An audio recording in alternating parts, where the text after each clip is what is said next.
Halo teman-teman, kalian tahu nggak? Kita semua tumbuh dan berkembang dari bayi mungil hingga jadi kakek dan nenek yang bijak loh. Ayo kita ikuti perjalanan hidup manusia yang seru ini dari kecil sampai tua. Siap? Yuk mulai petualangannya. Apa sih perkembangan pada anak usia 0 hingga 2 tahun? Pada anak usia 0 hingga 3 bulan, berat badan dan tinggi badan akan bertambah. Pada usia 4 hingga 6 bulan, bayi sudah belajar berguling dan makan makanan padat untuk yang pertama kali. Pada anak usia 7 hingga 9 bulan, sudah belajar merangkak, mengenal, dan merespon nama sendiri dan belajar mengambil dan memegang suatu benda.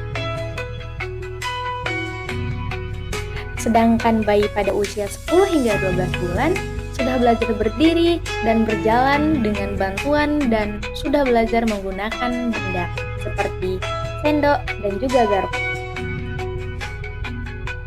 Sedangkan pada usia 13 hingga 18 bulan, bayi sudah bisa berjalan tanpa bantuan, mengenal dan merespon perintah yang lebih kompleks dan belajar menggunakan benda dengan lebih efektif.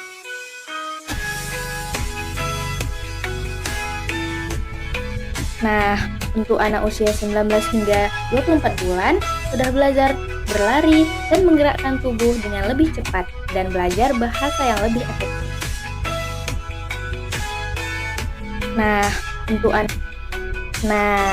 Sekarang kita akan membahas perkembangan pada masa anak-anak. Pada masa kanak-kanak, usia 2 hingga 6 tahun, anak-anak biasanya sangat rentan terhadap pengaruh lingkungan dan pengalaman. Oleh karena itu, penting bagi orang tua dan pengasuh untuk memberikan stimulasi yang cepat dan memantau perkembangan anak. Masa kanak-kanak akhir, 7 hingga 11 tahun, ditandai dengan pertumbuhan fisik stabil, motorik halus yang berkembang, dan tumbuhnya gigi permanen. Anak mulai berpikir logis, konkret, memahami aturan, serta menjalin hubungan sosial yang lebih luas. Mereka juga mulai mandiri, tumbuh empati, dan membentuk konsep diri dengan pengaruh besar dari sekolah dan teman sebaya. Masa peralihan dari anak-anak ke dewasa, di mana banyak perubahan terjadi, baik fisik, perasaan, maupun cara bergaul. Di fase ini, remaja mulai mencari jati diri dan belajar jadi lebih mandiri. Remaja awal, usia 10 hingga 13 tahun, adalah masa ketika pubertas mulai terjadi, ditandai dengan perubahan fisik seperti tumbuhnya rambut di area tertentu, suara mulai berubah, dan pertumbuhan cepat. Anak mulai tertarik pada lawan jenis, emosinya cenderung labil, mudah tersinggung, dan mulai ingin mandiri meski masih sangat bergantung pada orang tua dan lingkungan sekitar. Remaja tengah, 14 hingga 16 tahun, adalah masa saat remaja mulai membentuk jati diri, ingin lebih mandiri, dan sering mempertanyakan aturan. Emosi semakin kuat, hubungan dengan teman sebaya sangat penting, dan ketertarikan pada lawan jenis semakin jelas. Konflik dengan orang tua bisa muncul karena keinginan bebas. Remaja akhir, 17 hingga 20 tahun, adalah tahap di mana remaja mulai berpikir dan matang dengan realistis.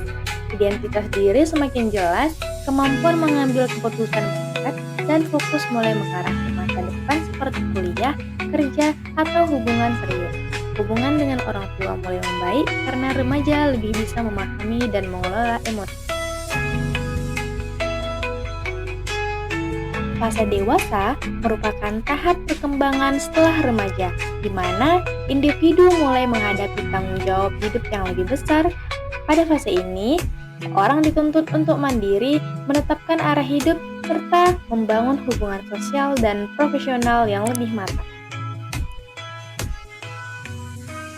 Fase dewasa awal, 20 hingga 40 tahun, adalah masa ketika individu mencapai puncak kondisi fisik dan mulai menjalani kehidupan mandiri, cara berpikir lebih matang dan realistis, emosi stabil, dan fokus utama adalah membangun hubungan serius, membentuk keluarga, serta menata karir dan kehidupan secara mandiri.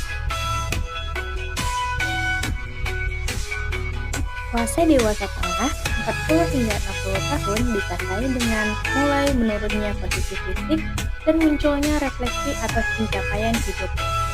Individu fokus pada stadium karir, membimbing anak, dan mempersiapkan masa pensiun serta mencari makna dan kontribusi dalam kehidupan.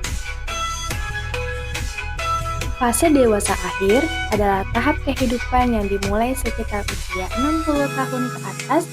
Pada fase ini, seorang akan mengalami penurunan fisik seperti melemahnya otot, menurunnya penglihatan, dan pendengaran, serta meningkatnya resiko penyakit. Secara psikologis, daya ingat bisa menurun, namun kebijaksanaan dan refleksi hidup meningkat. Menurut Erikson, ini adalah masa di mana individu menilai hidupnya. Jika puas, mereka merasa damai. Jika tidak, maka muncul penyesalan atau keputusasaan. Secara sosial, individu menghadapi pensiun, kehilangan orang terdekat, dan butuh dukungan emosional dari keluarga. Lansia atau lanjut usia merupakan tahap akhir dalam rentang kehidupan manusia yang dimulai sekitar usia 60 tahun ke atas. Masa ini ditandai dengan berbagai perubahan fisik, psikologis, dan sosial yang memerlukan penyesuaian khusus. Memahami kondisi lansia penting agar mereka tetap dapat menjalani hidup dengan sehat, bermakna, dan sejahtera. Wah, seru banget ya perjalanan hidup manusia. Mulai dari bayi yang lucu, anak-anak yang ceria, remaja yang penuh semangat, sampai orang tua yang bijaksana. Setiap tahap punya cerita dan keistimewaannya sendiri. Jadi, ayo kita jalani hidup dengan bahagia, belajar hal baru, dan selalu bersyukur. Ayo jadi manusia hebat di setiap tahap kehidupan.